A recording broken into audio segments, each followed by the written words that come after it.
There can be no doubt that the Fellowship of the Ring was eventually highly successful in their mission. The One Ring was destroyed and Sauron fell with it. But that doesn't mean it was easy. The Fellowship was attacked on 6 separate occasions, almost froze to death on a mountain, and 2 of the members would die at different points of the journey. That leads one to ask, could those deaths or near-death encounters have been avoided? Could the Fellowship of the Ring have taken a different path? It's worth knowing that when the Fellowship set out from Rivendell on the 25th December 3018, they hadn't meticulously planned out their route. Over the previous 2 months, scouts had went out in every direction, and Gandalf came to the conclusion that the safest path was south into the empty lands of Holland, over Caradhras through the Redhorn Pass, or potentially under Caradhras through Moria, and then into Lothlorien. The idea was that the Fellowship would be able to make it into Lothlorien without anyone knowing of their presence. Beyond that, no plans had been made, other than the fact that the One Ring would eventually have to reach Mount Doom, presumably through Gondor or the lands that neighboured it. But every day their presence was kept secret meant the less chances of them being attacked during their journey.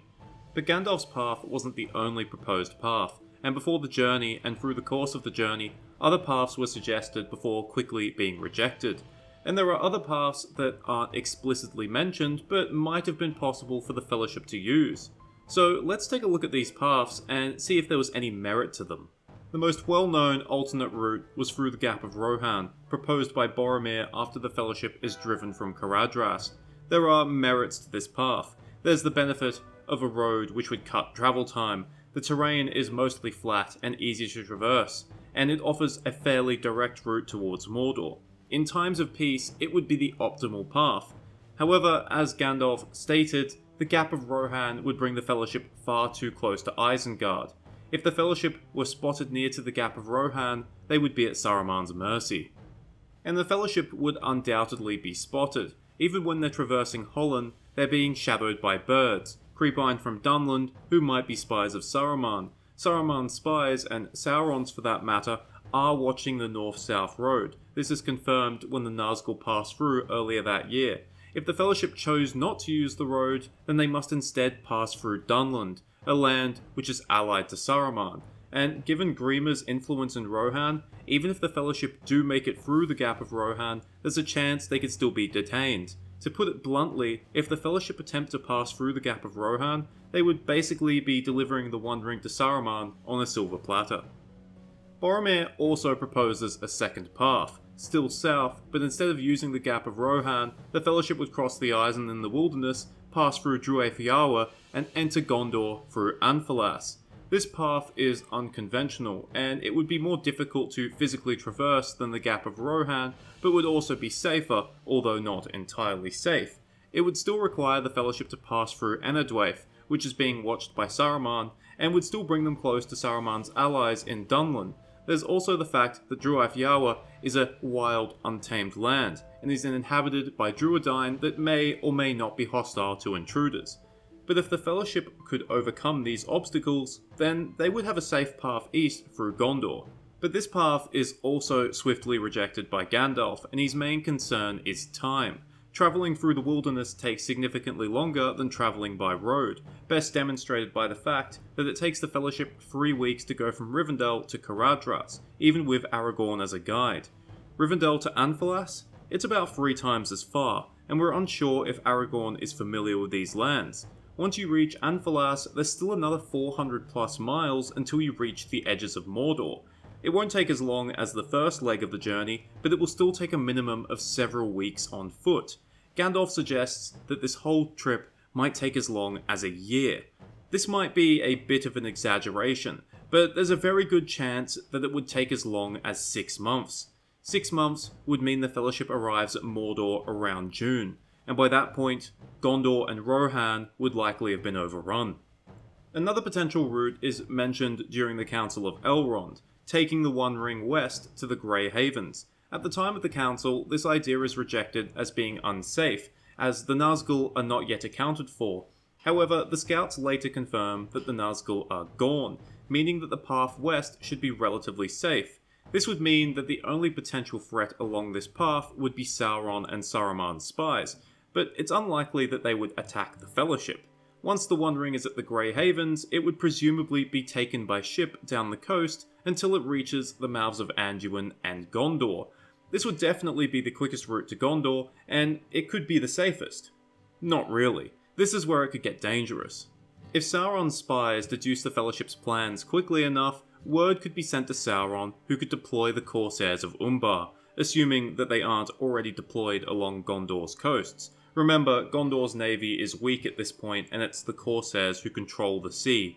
A lone ship coming from the north would make for an easy target. And it doesn't even have to be the Corsairs. Sailing Belegea is dangerous, and storms have been known to wipe out entire fleets of well-built Gondorian ships. If the Fellowship gets caught in a storm, well, on land, you can take shelter. At sea, you can only hope that your ship stays afloat. So sailing to Gondor might be safe, it might be quick, but it also might end up so catastrophically bad where not even Gandalf would be able to save anyone. The last route never gets mentioned in the story, but I've seen people ask, why didn't the Fellowship take the High Pass instead of the Redhorn Pass? This is a good question. The High Pass was guarded by the Beornings during the War of the Ring, and was relatively safe. In fact, Gimli and Legolas took that path to Rivendell. Instead of trekking through the wilderness, the Fellowship could have crossed the Misty Mountains there, ended up in the lands controlled by the Beornings, and then travelled south until they reached Lothlorien. No Caradhras, no Moria, no Balrog, and no dead Gandalf. But that's all hindsight. Firstly, there's the matter of timing. The Fellowship left Rivendell in the dead of winter. They almost froze to death trying to cross the Redhorn Pass, and although that was exacerbated due to the malice of Caradhras, it's possible they might have had similar issues at the High Pass. The High Pass was about 200 miles north of the Redhorn Pass, so it would likely be colder, and it might be blocked off due to snowfall. And even if the High Pass was safer and faster, it was also much less secretive. It was a well-travelled road, and using it would put the Fellowship on the eastern side of the Misty Mountains, far from the safety of Lothlorien. The eastern side of the Misty Mountains saw a lot more Orcish activity, and it would also put the Fellowship much closer to Sauron's power in Dol Guldur. The Fellowship would stand out like a troll at a Hobbit party.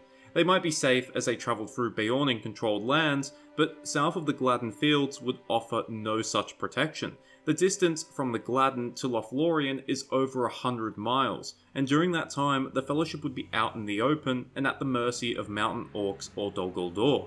And remember, bad things tend to happen to ring-bearers near the Gladden Fields, just saying. So, while the High Pass might be safer, the lands beyond it were definitely not. For what it's worth, Elrond's scouts did cross the High Pass and return, so it's not like that path was completely ignored, but it was rejected for one unsaid reason or another. So as you can see, none of the paths were easy, all of them had their own risks, and being discovered by the enemy would dramatically increase those risks. It was for that reason that the Council decided that secrecy was of the utmost import, and therefore the route chosen was the one that would give the Fellowship the best chance of remaining hidden.